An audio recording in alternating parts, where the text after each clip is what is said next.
오늘 우리에게 주신 하나님 말씀, 데살로니가전서 5장 14절 말씀부터 18절 말씀까지입니다. 신약성경 333페이지입니다. 또 형제들아, 너희를 권면하노니 게으른 자들을 권계하며 마음이 약한 자들을 격려하고 힘이 없는 자들을 붙들어주며 모든 사람에게 오래 참으라. 삼가 누가 누구에게든지 악으로 악을 갚지 말게 하고 서로 대하든지 모든 사람을 대하든지 항상 선을 따르라. 항상 기뻐하라. 쉬지 말고 기도하라. 범사에 감사하라. 이것이 그리스도 예수 안에서 너희를 향하신 하나님의 뜻이니라. 아멘. 한 심리학자는 인간과 짐승의 차이를 이렇게 이야기했어요.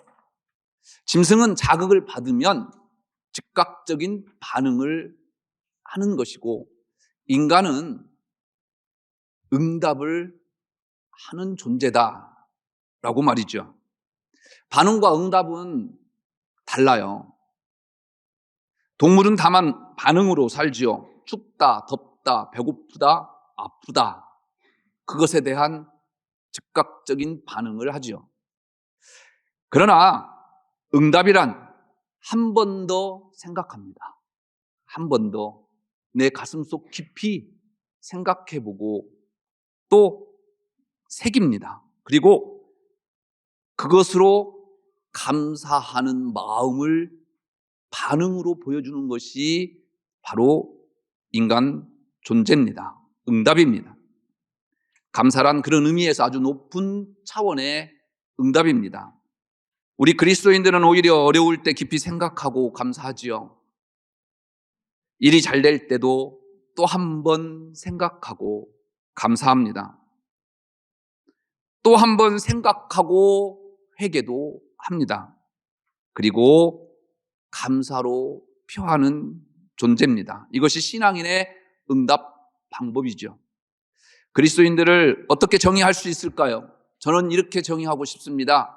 하나님께서 하늘에 신령한 은혜를 내려주시는 분이시고 그 은혜를 받아서 응답하는 삶이 바로 저와 여러분들의 삶이다 라고 정의하고 싶습니다. 오늘 말씀은 감사절의 단골로 사용되는 본문이죠. 저도 오늘 본문을 가지고 서너 번 설교를 했던 기억이 납니다. 바울은 우리가 왜 항상 기뻐하고 기도하고 감사해야 하는지 이야기하죠. 바울이 2차 전도여행 때 마게도냐에서 빌립보 교회에 이어서 두 번째로 개척했던 교회가 오늘 본문에 나오는 데살로니가 교회예요. 그런데 이 데살로니가 교회에서 개척하고 3개월도 채 못 돼서 데살로니가를 떠나야 했어요. 데살로니가에 있는 유대인들이 얼마나 괴롭히는지 도저히 그곳에 있을 수가 없어요. 그래서 가까운 베레아라고 하는 곳으로, 혹시 여러분들 기억나십니까? 바울의 기록한 사도행전에 베레아 사람들은 신사 같아서, 그 베레아, 그 사람들은 신사였는데 데살로니가에 있는 유대인들이요 거기까지 쫓아와요. 그래서 또 괴롭힙니다. 그 베레아에서도 얼마 못 있고 바울은 아덴이라고 하는 곳으로 가죠. 그 아덴으로 갔을 때 이 바울에게는 늘 가슴 아픈 것이 하나 있었죠. 바로 데살로니가 교회였어요. 교회를 개척한 지 3개월도 되지 못해서 쫓겨났던 바울에게는 이 데살로니가 교회가 늘 부담이 되고 아픔이었습니다. 그래서 아덴에서 여러분들이 잘 알고 있는 디모데를 그곳으로 보내주요. 그리고 자기는 고린도 지역으로 가서 복음을 전하게 됩니다. 데살로니가에 보냈던 이 디모데가 얼마 후에 바울에게 찾아왔습니다. 그리고 고린도에서 만나게 되지요. 그곳에서 이 디모데는 바울의 걱정거리를 덜어주는 기쁜 소식을 가지고 왔습니다. 당신이 걱정했던 것보다도 훨씬 더 고난과 역경 속에서 데살로니가에 있는 교인들은 참아냈고 주의 재림을 기다리면서 믿음과 사랑으로 가득 차 있더라. 것이었습니다. 그러나 데살로니가 교회에 긍정적인 것만 있었던 것은 아니었죠. 주의 재림시 죽은 사람들이 어떻게 부활할 것인가에 대해서, 성적인 성결에 대해서, 또 일부 성도들의 게으름 때문에 영적인 은사 등을 어떻게 우리가 받아들여야 할까라고 하는 문제 앞에서 이 데살로니가 교회들은 또 분란의 조짐이 보였죠. 바울은 이것에 대해서 특별히 교훈하고 지도를 하죠. 특히 주의 재림시에 죽은 자들의 부활에 대해서 명확하게 선을 그어 이야기합니다. 그리고 주의 재림을 갖고 살아가고 있는 성도들이 어떻게 살아가야 할지에 대해서 이야기하고 있는 부분이 바로 오늘 본문 말씀이기도 합니다. 항상 기뻐하고 쉬지 말고 기도하고 범사에 감사하고 성령을 소멸치 말고 예언을 멸시치 말고 악을 버려라. 이렇게 사는 삶이 주님께서 다시 오심을 기다리고 그 재림신앙으로 살아가는 성도의 삶이다 이야기합니다. 바울은 왜 이렇게 이야기했을까? 바울에게는요, 큰 깨달음이 있었습니다. 비록 하나님의 일을 할 때 하나님께서 막으시고 다른 길로 가게 하시고 자기의 기도를 들어주지 않는다 할지라도 하나님께서는 나를 선택한 이상 나를 통해서 무엇인가 하나님은 또 다른 계획을 이행하고 계신다라고 하는 그 믿음이 있었습니다. 그래서 비록 지금 내 뜻이 이루어지지 않는다 하더라도, 내 기도가 이루어지지 않는다 하더라도, 내 앞길이 막아진다 하더라도 기뻐하고 기도하고 감사할 수 있었다라고 고백하면서 데살로니가 교인들에게 오늘 본문 말씀을 이야기하고 있는 것입니다. 바울은 회심하고 3년 후에 예루살렘 교회를 갔어요. 보름 동안 머물렀는데요, 그는 원대한 꿈을 갖고 있었죠. 베드로와 다른 사도들을 다 만나서 자기의 계획을 이야기하고 예루살렘 교회에서 자기를 이제 이방 지역으로, 이방 선교를 위해서 선교사로 파송해 줄 것을 기대했어요. 그런데 그의 계획은요, 산산조각이 났어요. 보름 동안에 베드로와 야고보 말고는요 만나주지를 않네요. 예수님의 제자였던 그 사도들이. 그리고 그의 이방을 향한 원대한 계획과 기도를 이야기했음에도 불구하고 베드로는 이런 지하에 거절합니다. 너 안 돼. 그래서 바울은 더 이상 예루살렘에 머물 수가 없었습니다. 그의 고향 다소로 가게 됩니다. 생각해 보십시오. 이 다소에서의 삶이 어떠했겠습니까? 무려 13년 동안이에요. 예수를 믿는 그 열정이 불타올랐습니다. 계획도 많이 갖고 있어요. 새로운 프로그램도 갖고 있어요. 그런데 이런 지하에 거절당하고 13년 동안 유배지 아닌 유배지로 가서 목회지 없는 목회자로서 살아가야 할 이 바울, 얼마나 그 세월이 원망스러웠겠습니까? 그 13년 동안 베드로가 원망스러웠을까요?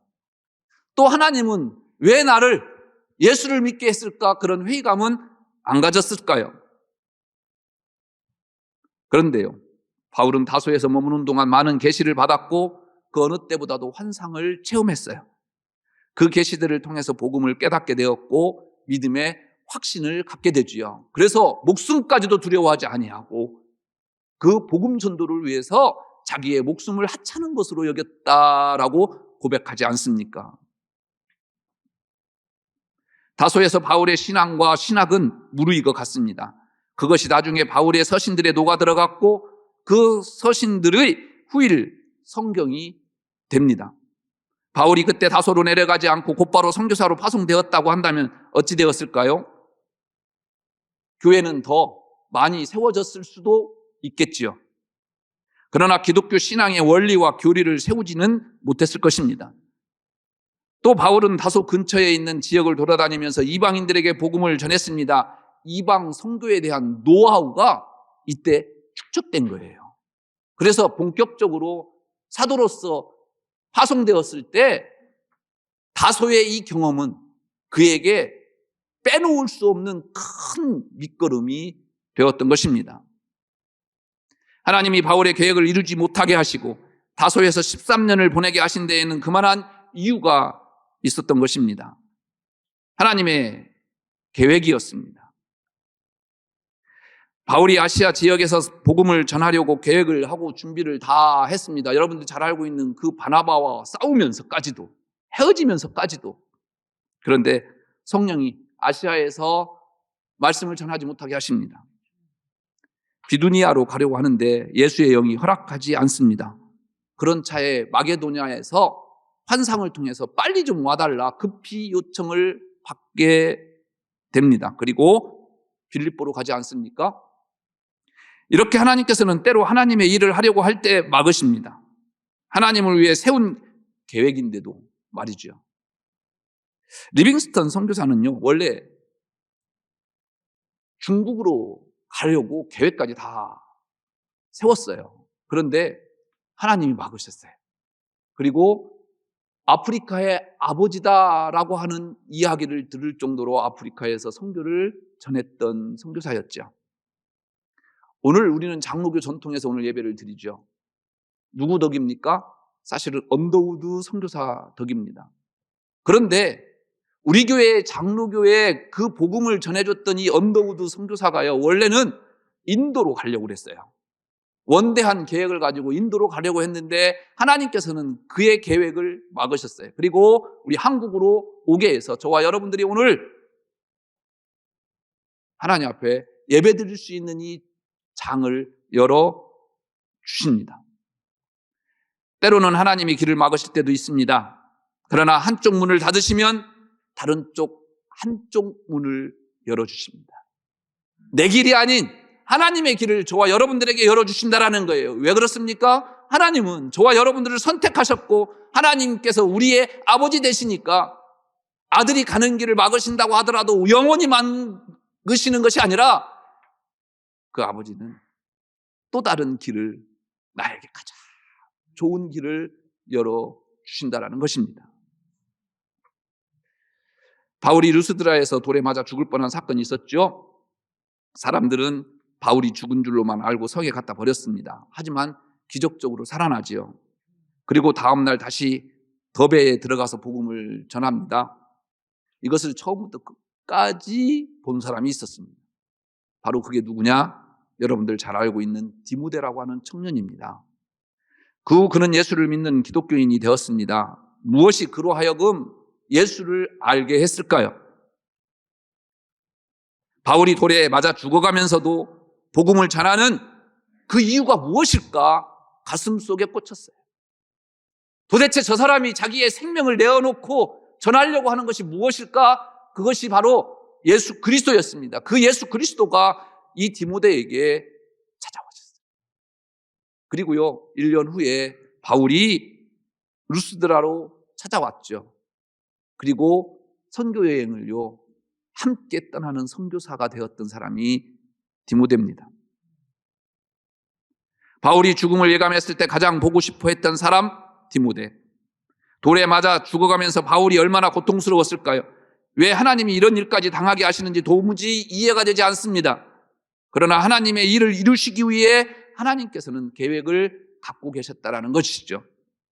우리가 당하는 고난이 이해가 안 될 때가 많습니다. 그러나 하나님이 그 일들을 통해서 무슨 일을 꾸미고 계시는지 우리는 기대해 볼 만하지 않습니까?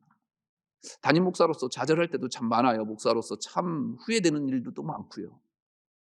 기도하고 열심히 또 열정으로 준비했는데 그 길을 막으실 때도 있어요. 그때마다 이 길이 아닌가? 왜 하나님은 이렇게 하실까? 원망스러울 때도 참 많지요. 그런데 그 길로 갔더라면 어떻게 되었을까? 끔찍할 때가 참 많아요.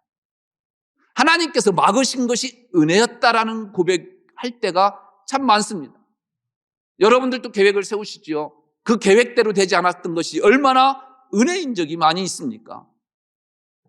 하나님은 그렇게 막으시면서 또 다른 길을 우리에게 열어주셨습니다. 그 길이 맞는 길이었습니다.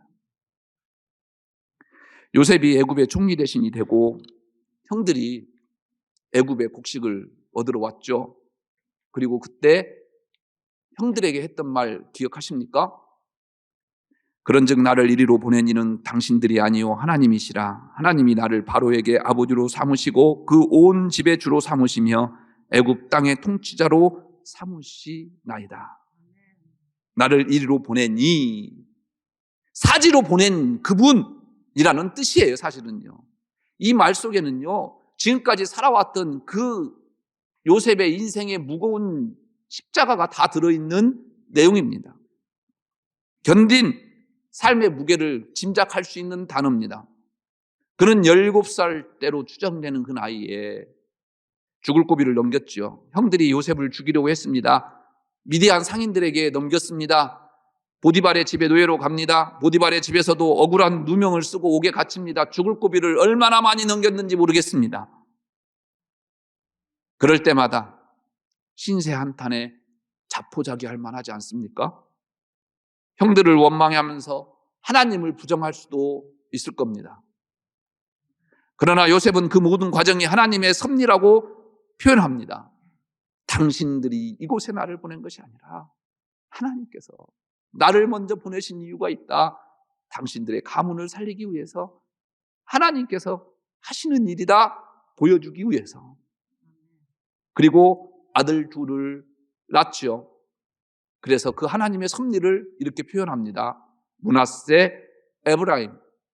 므낫세, 하나님이 내게 내 모든 고난과 아버지의 온 집 일을 잊어버리게 했다.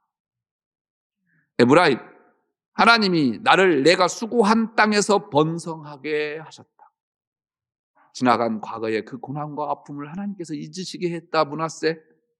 그리고 나에게 지금 이 엄청난 은혜와 축복을 계속 이어가게 하신다. 에브라임. 므낫세의 은혜와 에브라임의 축복이 여러분들 것이기를 주의 이름으로 축복합니다. 오늘 추수감사절 바울의 이야기를 듣습니다. 바울이 계획하고 기도한 대로 되지 않은 일들이 많았습니다. 그러나 이 또한 하나님의 뜻을 이루시기 위한 하나님의 섭리였습니다. 길을 막으실 때도, 어려움을 당하게 하실 때도, 기도에 응답해 주시지 않을 때도 하나님의 섭리를 위한 것이었습니다. 바울은 깨달았습니다. 그래서 오늘 바울은 더 힘주어 이야기할 수 있었습니다. 항상 기뻐하라, 쉬지 말고 기도하라, 범사에 감사하라. 모든 삶 속에서 하나님의 이 섭리를 여러분들 것으로 바꾸어 가시기를 바랍니다. 그래서 어떠한 일에도 한층 높은 차원의 응답을 하나님 앞에 드리는 여러분들 되시기를 주의 이름으로 축복합니다. 기도하겠습니다.